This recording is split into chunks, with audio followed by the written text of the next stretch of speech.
show you the before and after of a typical driveway replacement, and we're going to widen this one a little bit too. As you've seen, I just showed a quick before and after. Now we're getting into the demo. I'll be operating the tractor. I'll have my son on the ground, and I'll have this is my trailer. I'm going to get the dirt and grass out where we're widening the driveway, and then I'm going to bring in Earth Basic Trucking. He's going to bring his rig in.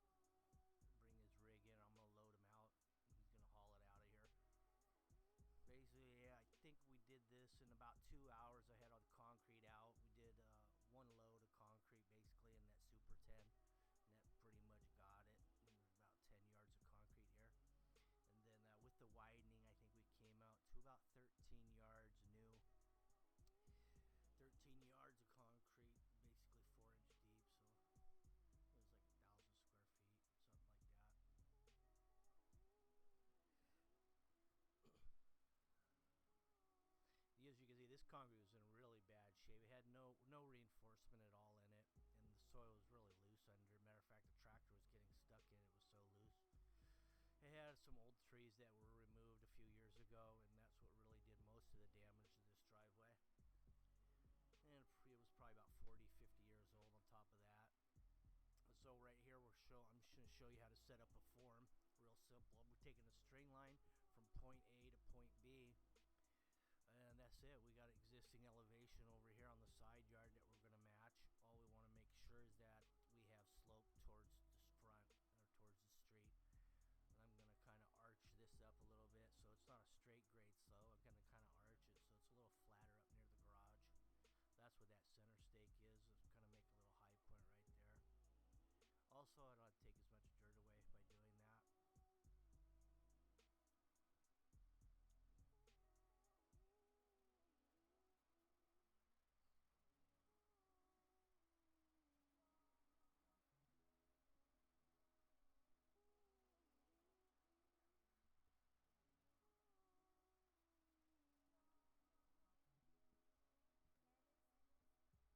reuse everything. Here's your final look at one form set.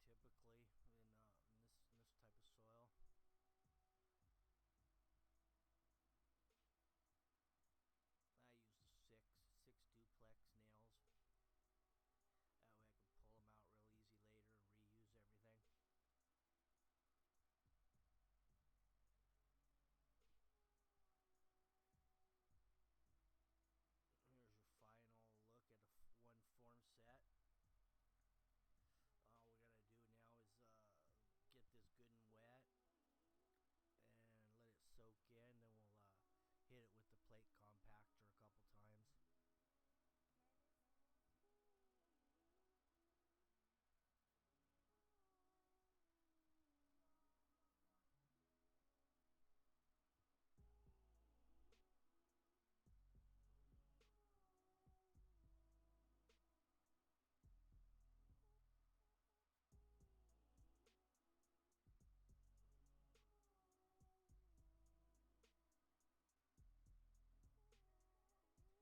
Once I ended up hitting this with the plate compactor, we ended up about 4.5 inches, and so it's a pretty good thick driveway. Here's the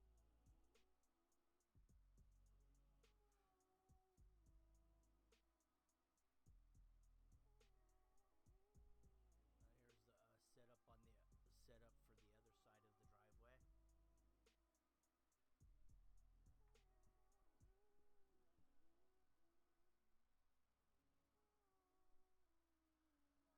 Now we're going to do layout on rebar. What we have here is 2 foot on center for the rebar, and we're using 3/8 or number 3 rebar, and it's going to be on 2 foot centers. And here's your layout.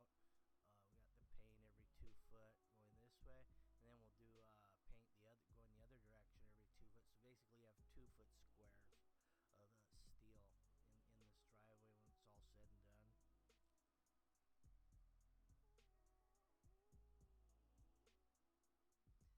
Ground really firmed up really nicely, and this is the second day on the job after we've already wet it down pretty heavily and let it soak overnight.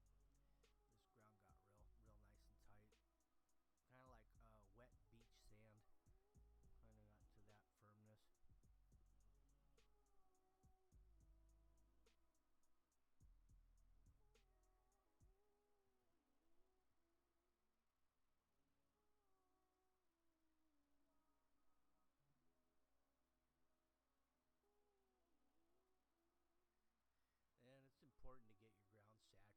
saturated this job.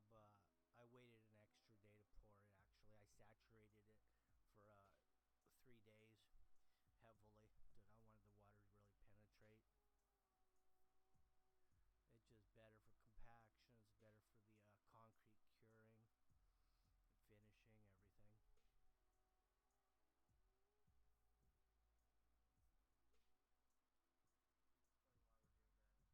Right now I'm setting up the screed pins in the middle. This is a guide basically, so that when I rod the concrete off, I have something to go by in the middle, so I don't have to try to reach all the way across this driveway because it's pretty wide. It'd be hard to pull a 20-footer with concrete behind it. So I broke it up, and I think these are about 12-foot sections after I drove this stake, or somewhere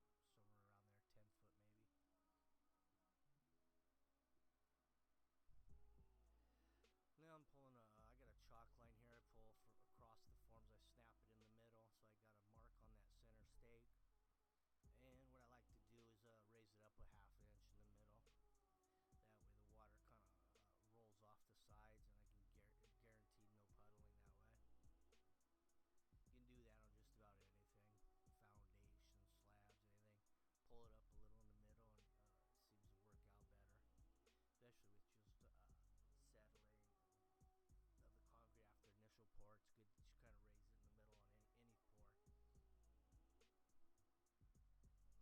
good to kind of raise it in the middle on any pour. Here we are in placement. We got stable concrete pumping. His name's Leo. He does all my pumping. And we're using a 3000 psi. I've added fiber mesh to this concrete as well. I've got the rebar, plus I've got microfiber in it.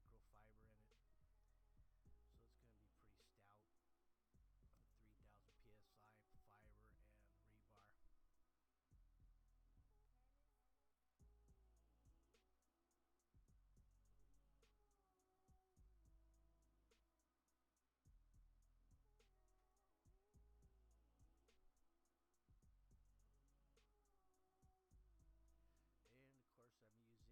the same concrete company I always use, Bender Ready Mix.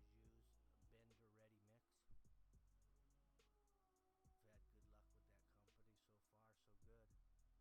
I've used all of them in Orange County over the past 30 years.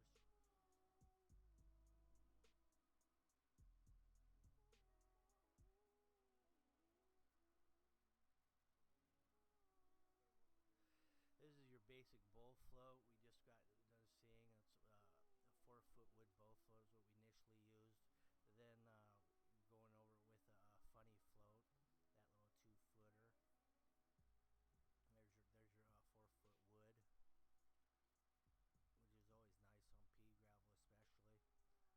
which is always nice on pea gravel, especially. Really gets it flat. And I'm snapping a line here. Here's my cutter. That cuts about 2 inch deep right there initially. That guarantees it's going to break there because I've separated the rock in the mix 2 inches down. Then I go over it with just a 3/4 by half joiner at the end. And we got the 3-foot power trowel on here, which really consolidates the surface. It makes it a harder surface in the end. And then you got a 500-pound machine spinning on it. It's consolidating everything. You can't do that by hand.